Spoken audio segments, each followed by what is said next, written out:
Just want to do a video.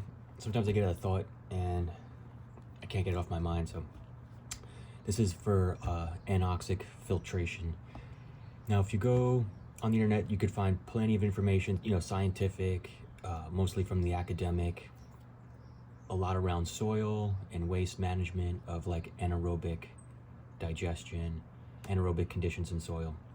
Now, if you're a farmer, you don't necessarily want an anaerobic soil because it's basically pulling the nitrogen out of the soil. It's unfixing it. Whereas farmers, spend most of their time trying to actually fix nitrogen and make it available to the plants, even before nitrate. In all various kinds of ways, and the plant can either have a symbiotic relationship with bacteria in its root. It could be like like an ionic kind of. It's almost like on the molecular scale. Anyway, I'm not an expert in this stuff, and there's tons of information that you can dive into and learn all about nitrogen and farming and waste management and stuff like that. But for the sake of the aquarium, once again, I'm not an expert, but there are some things that I can maybe shed some light on, and maybe kind of dumb it down a little bit so everybody can sort of start to get a better understanding and grasp of why it's so elusive. And it's also another reason why you don't hear a lot of mainstream aquarium people talking about it. Either they're just not interested in the scientific kind of geeky part of it, or they've come to the realization that it's so far beyond like the average aquarist's scope, and that if there was any real validity to a nitrate filter, somebody would have marketed it already, right?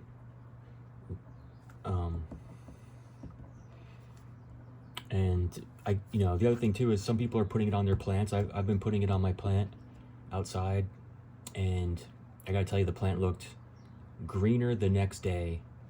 It was a darker green the next day, or at least 2 days after that. I was like, oh my God, I think it's helping the plant. So I've been putting it on my avocado tree. So it's one way that you can utilize, make sense of this, is go pour it out on your favorite plants.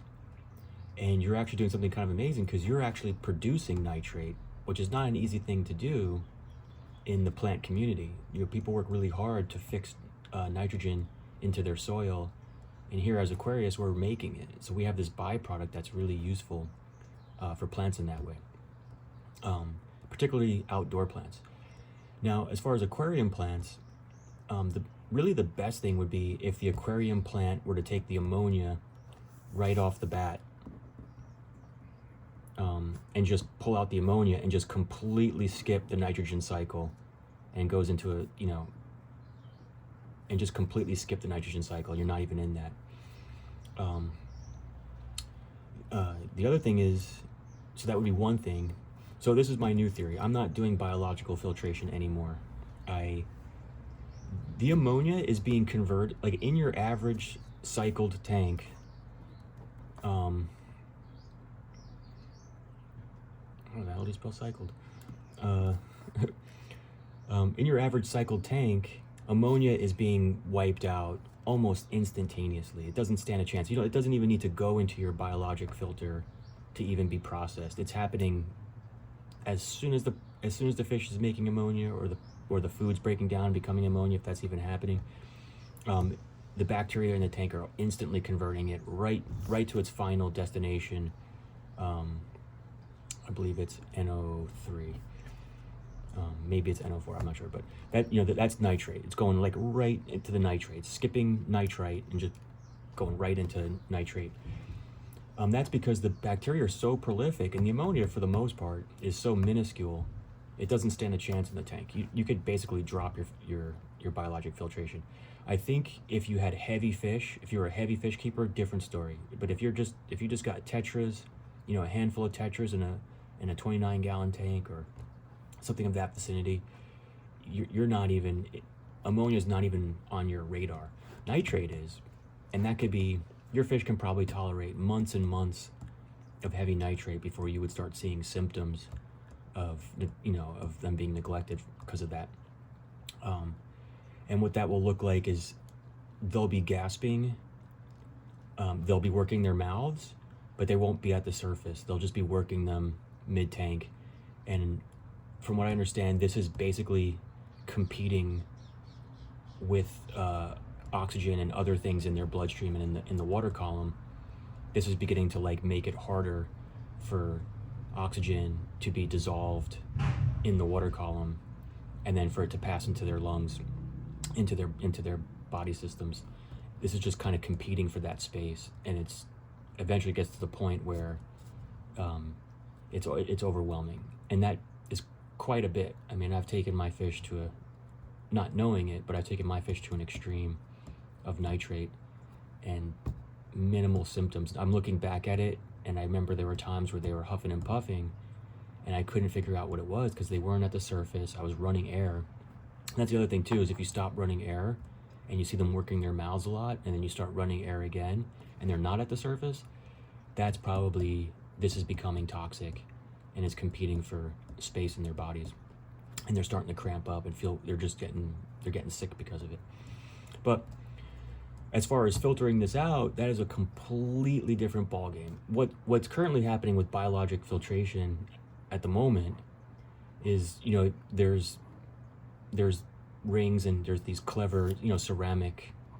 I wouldn't really say a sponge is going to do it, because you're not depleting oxygen deep enough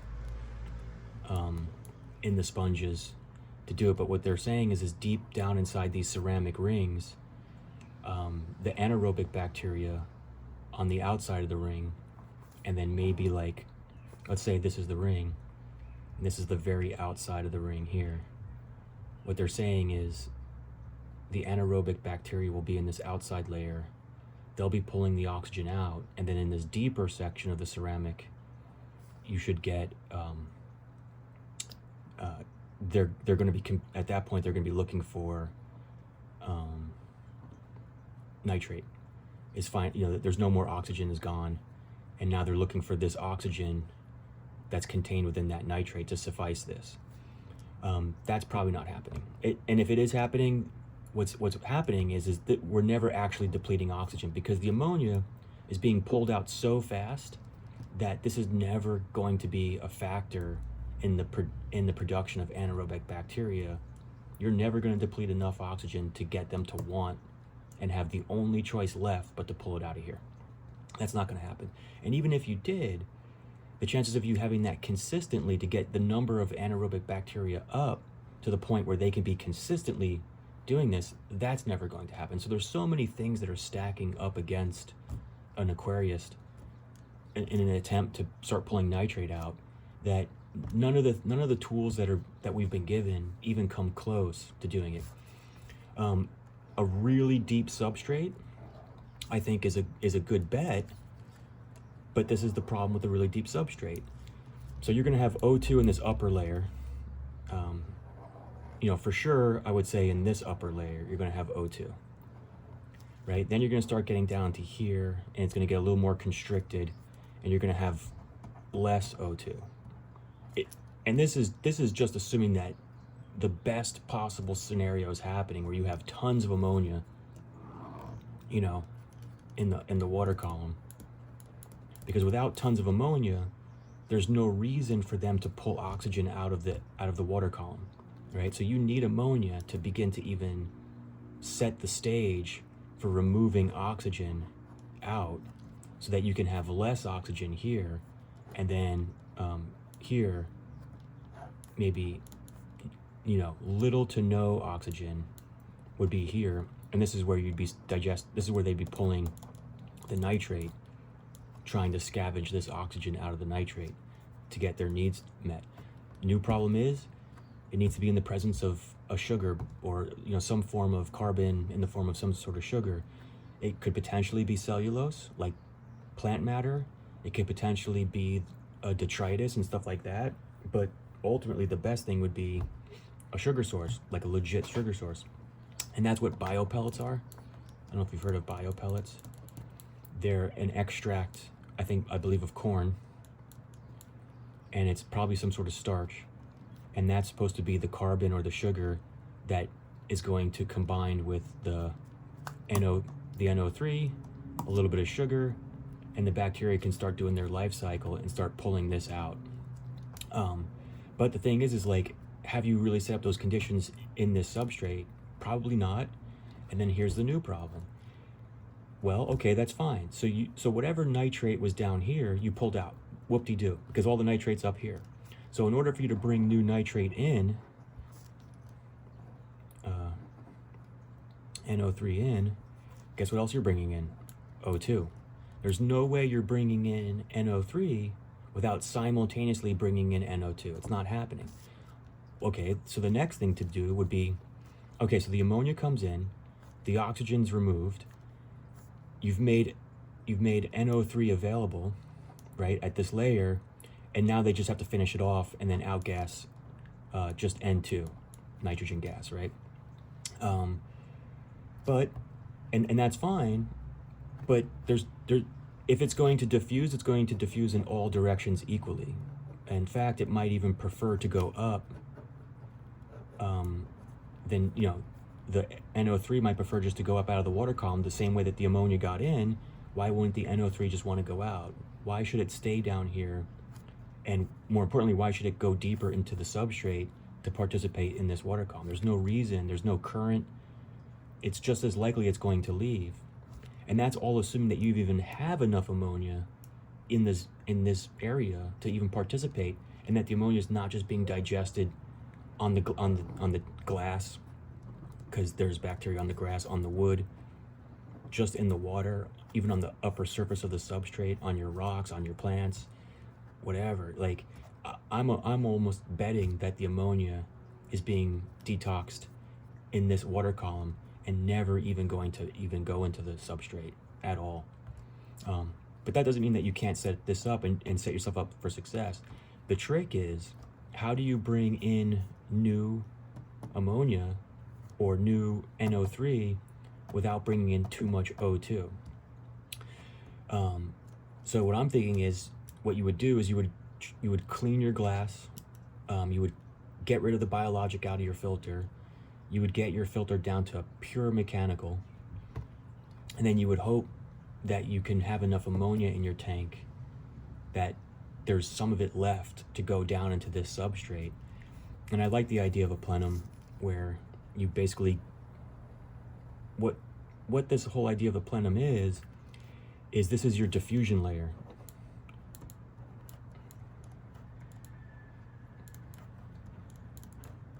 Right, so that basically things can diffuse all along the bottom of that substrate, and they only have to traverse a few inches.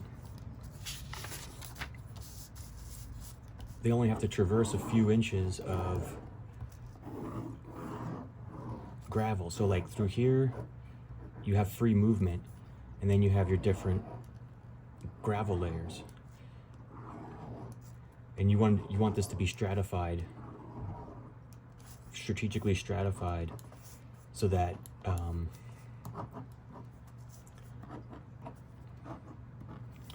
that maybe, and then what you would do is, this is O2. Let's see, low O2,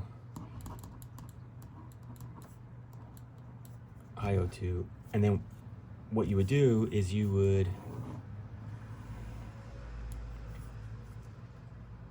this would be on some sort of timer or valve, and you would basically run it maybe for 20 minutes a day.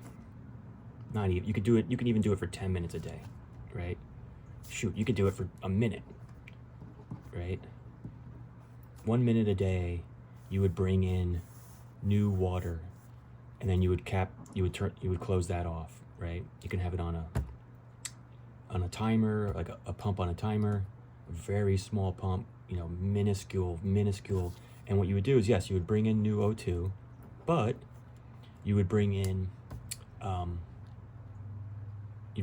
but you would also bring in nitrate, and then you'd put your bio pellets down here, just a handful of bio pellets, and that would be your sugar. And then your sugar would diffuse up with the new nitrate, and then this would be clay particle layer. What you want is clay particles that are not fused together. One thing you could do is you could probably take some peat moss and some clay and kind of make this like peat clay layer. This could be gravel, really fine gravel. It could be you know, the fluorites or even the volcanic gravel, just something coarse to be to help diffuse evenly into this area. And then this could be, eventually I think you would want sand here, and then your whatever gravel you want, you could cap it with that so you can have any kind of topping. This would be like a cap to limit the amount of oxygen that comes in. This would capture, I like the larger particles, because what happens is the junk goes down and settles below it and can just be all down here, and you don't have to see it, so you don't have to clean your tank. This is all beneficial. You know, your plants are all in here.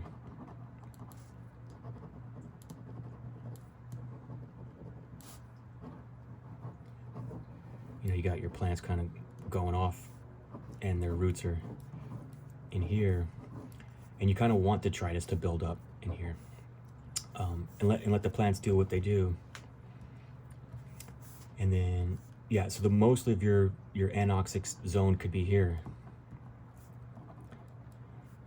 and maybe even here.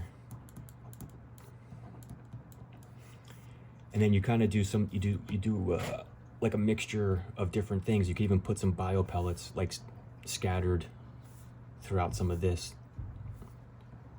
And I think this will give you your best shot at being able to bring nutrient in without bringing too much oxygen in, allowing it to stew in some of the sugar and participate.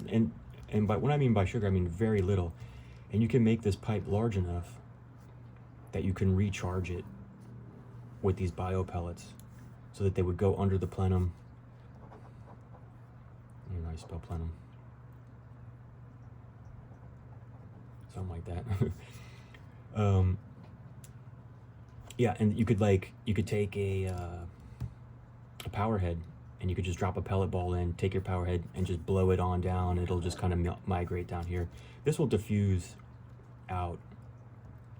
It just needs a little bit to participate in this reaction.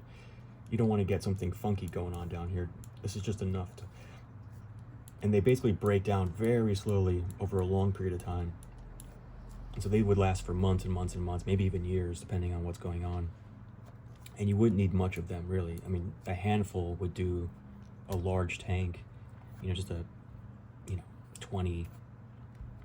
You see these in reactors, but there's a whole, you can look it up, there's a whole problem with using these in reactors too. This is similar. This is a slow reactor. It's a controlled slow reactor. You're confining the space and you're getting the same effect, but you're not releasing it into the water column. And I think this was your best shot at potentially creating an anoxic zone, and this would have to be no less than 5 to 6 inches. I could maybe 4 inches if you were really clever with your stratification, but this would be a pretty thick bed, and so this would only be for large tanks. Yeah, and so I think that's your best bet for that. But now for a filter, which is what I'm going to try this too. I don't have all the ingredients to do that, but I'm going to get them. For a filter, it's the same exact concept. What you're looking for in a filter would be, maybe a 1/4 inch in and a 1/4 inch out, something very small. And then you'd have a valve here.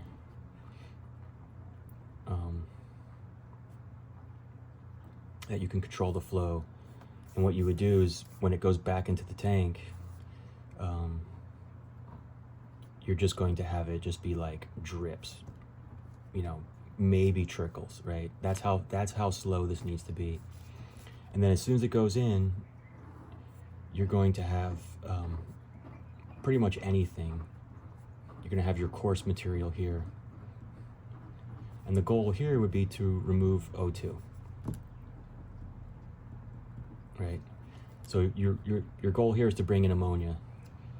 But one of the problems is I don't even think the tank's producing enough ammonia to even do this, which is the reason why you're doing an extremely slow flow. Because anything that's living in here whatsoever in the anaerobic bacteria phase is going to require oxygen. So the anoxic bacteria is something like this. There's a big overlap between, and it may even be bigger than that actually. It's probably something like this. These would be pure anaerobes.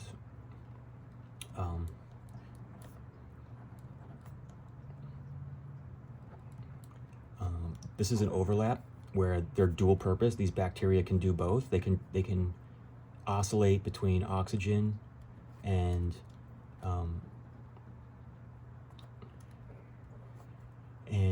and then these were here would only prefer pure O2. And there's only a relative, well, it's not even that small actually, but there's other bacteria that are only going to reproduce in these situations.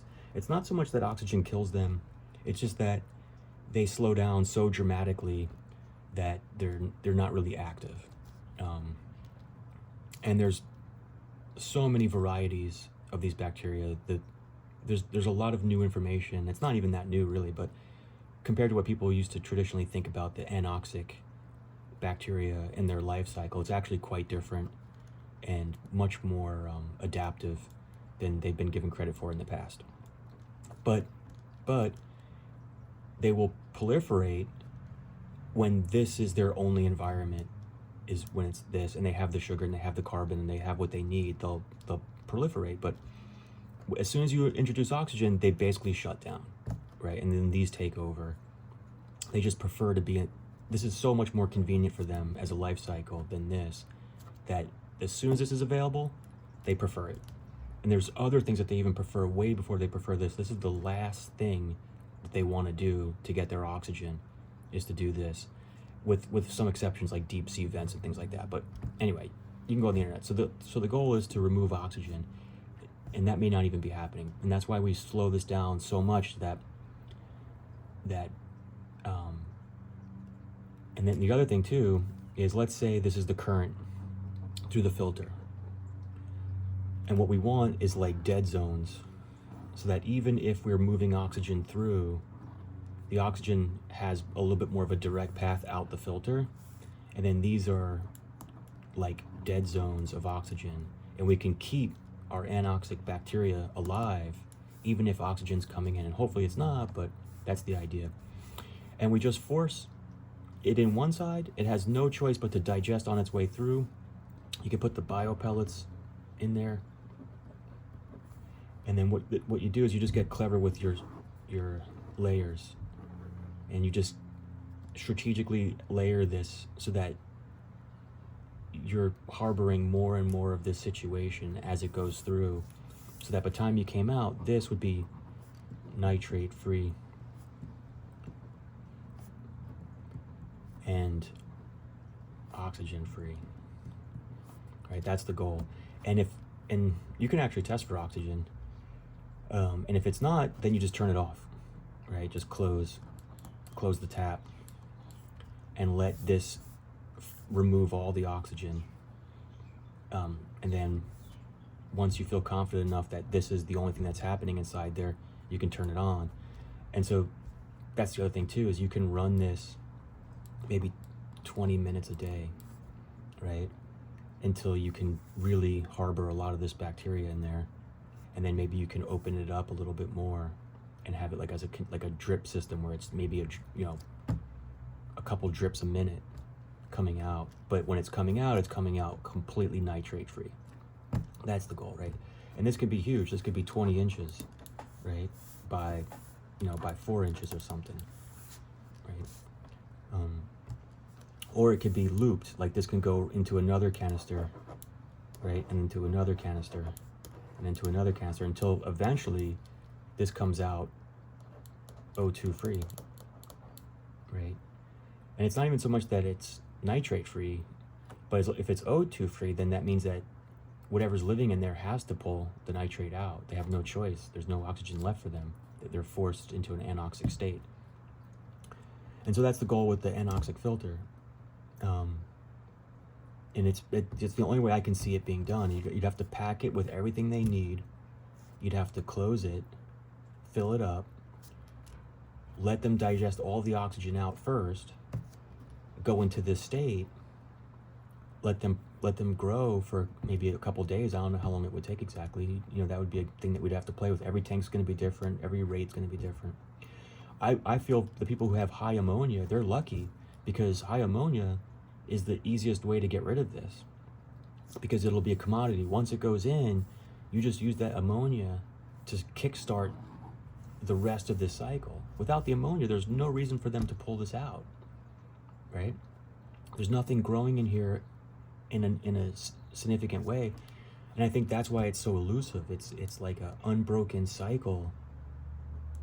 And the problem with what we're doing is we're actually breaking the cycle with our filters. Our filters let new fresh water in. We're never actually completing the cycle. That's what they're talking about when they say complete the cycle. It's not happening because our filters aren't designed. They're high flow, high O2 filters. And that's the exact opposite of what we're looking for. We're looking for low flow, low O2 filters. It's biologic, it's not mechanical, right? So anyway, that was a half hour over your life you're never gonna get back, but that's the best I understand it to this point. And this is currently the only solution that I can think of without, you know, the purigens and all the, you know, the fancy schmancy things that you have to recharge, which are fine, and or put it on your plants, which is fine too. But I'm just a little hell-bent on, I would love to like get my tester kit, know that I have high nitrate going in, and then fill my little vial up, right? My little AP vial, and see that thing, it's red going in and orange coming out. Oh, that would be amazing. Yeah, I'm a little obsessed. All right, guys. Well, thanks for watching. Let me know if you have any questions. I'm going to eventually get doing this thing. I'll do a video when I start building it. I got maybe another $100 of things I got to order. Just because I'm going to buy it in bulk, not that you would need it. And then I'm going to try different stratifications, different flow rates, different concentrations of nitrate, and see what I can come up with. All right. Thanks for watching.